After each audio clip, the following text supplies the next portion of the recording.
Halo Sobat TBA, jumpa lagi bersama Mr. TBA.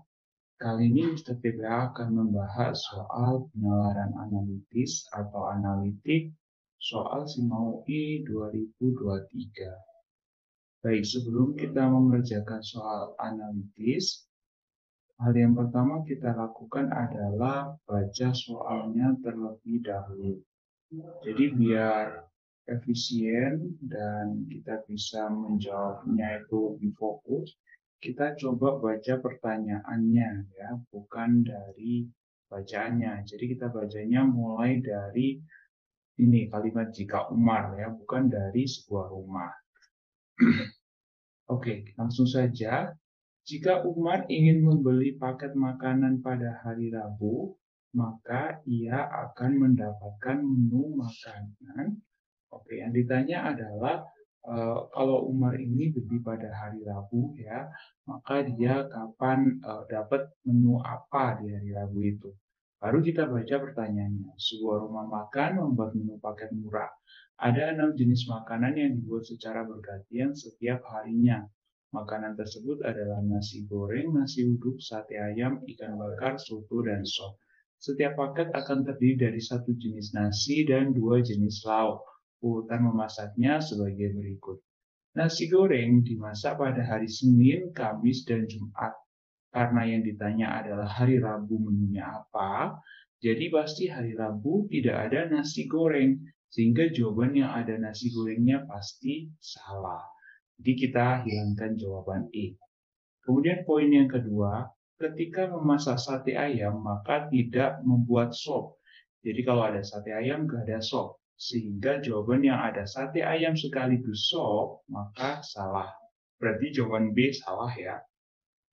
Yang poin ketiga, soto dimasak selama 3 hari mulai hari Selasa. Artinya sotonya dimasak hari Selasa, Rabu, Kamis ya. Jadi Rabu pasti ada soto. Jadi jawabannya nggak ada sotonya pasti salah. Sehingga jawaban A pasti salah. Kemudian poin yang keempat, ikan bakar dimasak Jumat, Sabtu, dan Senin. Berarti ikan bakar nggak ada di hari Rabu. Karena ikan bakar nggak ada di hari Rabu, dan ini jawabannya tinggal C sama D ya, maka jawaban yang D salah karena ada ikan bakarnya. Sehingga jawaban yang benar adalah yang C, nasi uduk, sate ayam, dan soto. Oke, kita ke soal berikutnya. Jika Nagasari dikerjakan di urutan pertama, maka makanan yang mungkin dikerjakan di urutan kelima. Karena ini yang diminta urutan, maka kita harus mengurutkan ya. Usaha pembuatan kue memproduksi 6 jenis makanan kecil setiap hari.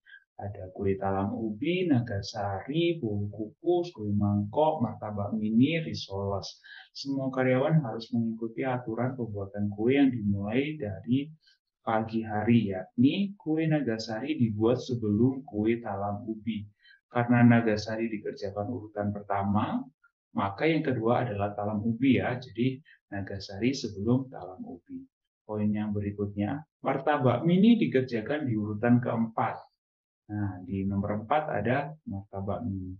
Bolu kukus tidak akan dikerjakan jika kue mangkok belum dibuat.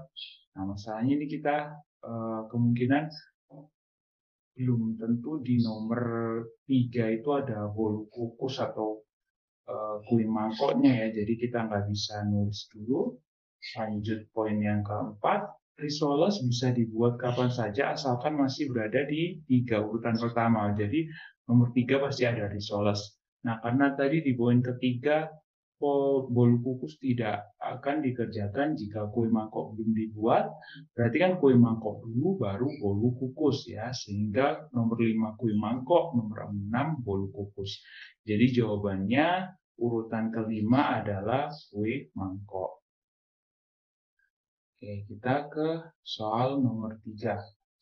Jika Randy memakai seragam warna abu-abu di hari Selasa, maka warna baju yang mungkin digunakan di hari Jumat. Nah, ini urutan lagi, jadi kita harus mengurutkan ya. Oke, ada sebuah perusahaan menerapkan aturan berpakaian kepada para karyawan. Ada 6 seragam dengan warna yang berbeda untuk digunakan setiap harinya, yaitu biru tua, hitam, ungu, kuning, abu-abu, merah muda. Adapun aturan pemakaian seragamnya adalah sebagai berikut. Warna abu-abu digunakan sebelum warna hitam dan kuning. Nah, tadi kan Selasa abu-abu ya. Abu-abu digunakan sebelum hitam dan kuning. Nah, berarti hitam dan kuning ini setelah Selasa lah intinya. Warna ungu digunakan di hari keempat setelah kuning. Hari keempat setelah kuning. Jadi kemungkinan jika kuningnya hari Rabu, maka hari Senin itu pakai ungu ya. Rabu setelah Rabu itu kan Kamis, Jumat, Sabtu, minggunya libur ya. Nah, Senin kan 4 hari di hari kerja yang ngitungnya ya. Tapi meskipun kita kalau kita anggap minggu itu hari libur, nggak kita hitung, maka kuning Rabu, Seninnya ungu. Tapi kalau kita anggap minggunya dihitung, ya nanti Kamisnya yang warna kuning, Seninnya tetap ungu ya. Intinya mau kita anggap minggu libur atau enggak itu enggak berpengaruh karena yang ditanya nanti hari Jumat ya. Nah, karena abu-abu kan sebelum kuning dan hitam, berarti kemungkinan hitam itu di hari Kamis.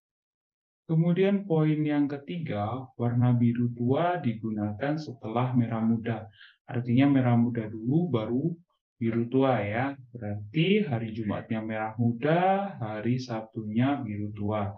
Sehingga jawaban dari soal nomor 3 ini adalah baju yang digunakan di hari Jumat merah muda. Oke, kita lanjut ke nomor 4. Anak yang dapat kamar nomor 1 adalah Pak Nurdin ingin membagi kamar untuk ke-6 anak perempuannya. Masing-masing anak mendapatkan 1 kamar. Ada 2 kamar di lantai bawah dan 4 kamar di lantai atas.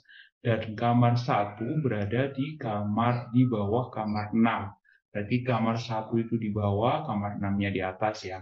Kamar 2 letaknya di bagian belakang rumah, sementara kamar 4 dan 5 memiliki teras dan berdekatan dengan kamar 3. Nah, jadi kemungkinan bentuknya seperti ini ya. Jadi lantai bawah ada 1 dan 2 kamar ya. Kamar 1 dan kamar 2 maksudnya. Lantai atas ada kamar 3, 4, 5, dan 6. Supaya adil, maka Pak Nurdin harus mempertimbangkan beberapa hal berikut ini. Citra menginginkan kamar yang tenang dan jauh dari kebisingan karena tidak suka terganggu. Kemungkinan Citra di kamar 1 atau 2 ya, karena kalau kamar 3, 4, dan 5 dia kamarnya berdekatan, jadi pasti nanti dia terganggu. Dini dan Elina ingin kamar mereka berdekatan karena mereka sering mengerjakan tugas. Jadi kemungkinan Dini Elina ini maunya di kamar 4, 5, atau 3. Karena kamar 4, 5 itu berdekatan dengan kamar 3. Jadi antara 4, 5, dan 3 untuk Dini dan Elina.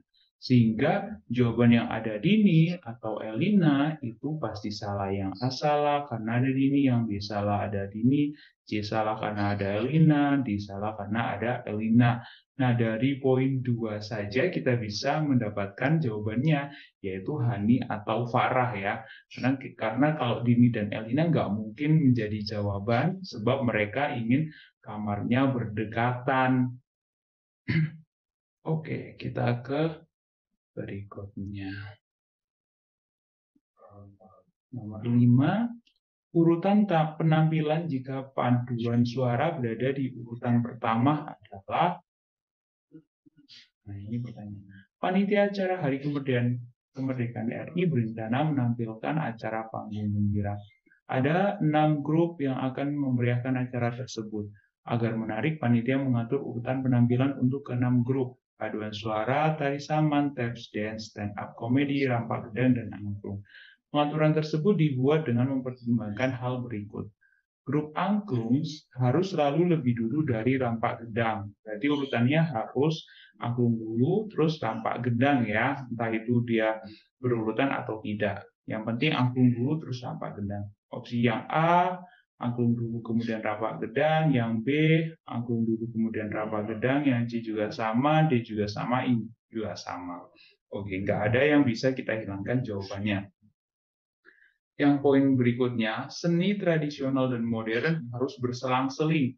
Berarti di sini yang merupakan seni modern itu pasti paduan suara, tap dance, dan stand up ya. Kemudian yang tradisional ada tari saman, rampak gedang, dan juga angklung. Karena seni tradisional dan modern harus berselang-seling, otomatis jawaban A salah karena ada stand up dan tap dance berurutan. Ya, ada juga tari saman dan angklung berurutan gitu. Yang B juga salah karena ada kesenian modern dan modern yang berurutan dan juga ini ya yang modern berurutan paduan suara, tap dance, stand up komedi gitu ya. Kemudian poin berikutnya, paduan suara harus berada di urutan paling awal atau paling akhir. Nah, ini kan sudah dijelaskan di soalnya bahwa paduan suara berada di urutan pertama. Kemudian, stand up comedy harus berada di antara dua pementasan tari, tetapi boleh diselingi grup lain. Jadi stand up comedy harus berada di antara tari saman dan taps dance ya. Tari itu kan ada tari saman dan taps dance. Nah, tapi boleh diselingi kesenian lain, misalkan diselingi angklung atau rampak gendang misalnya. Jadi untuk jawaban D salah karena di situ stand up komedinya tidak di antara tari saman dan taps dance. Yang E juga salah karena stand up komedinya tidak di antara tari saman dan tap dance, sehingga jawaban yang benar adalah yang D.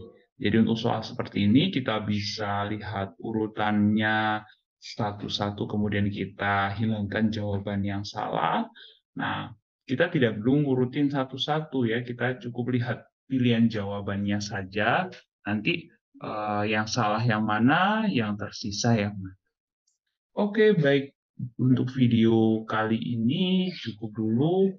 Kita lanjutkan di part berikutnya. Sampai jumpa.